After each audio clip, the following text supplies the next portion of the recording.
ehtiram əlaməti olaraq baş əyəcək indi. Aya. Sen çıtaylısan, bu nədir? Belə, bizdə belə. Yo, tam el, tam. O qədər getsə, belə. Tam elə bilməm. Niyə var belə, buna bak. Müştəriyə demək istəyirik ki, dolanışığımız sizin. Siz alver eləməsəniz, bizim dolanışığımız olmaz.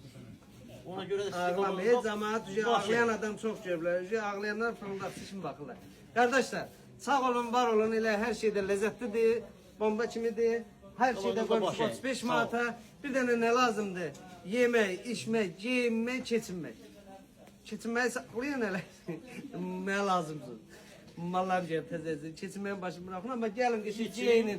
Yem içmək deyirdiniz, ona da yer açmışıq. Gedin bir ələngədən yeyin, gəlin bir dənə qəşəng kutqadan götürün. Çünki yay mallarımız gəlib, özünüzə yaxşı baxın ki, mən onları sata bilim.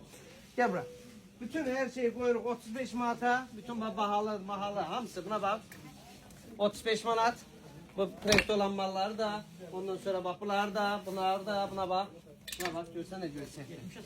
Allah ki 70-80 manatlıq mallardır bak. Qoyuram 35 manata.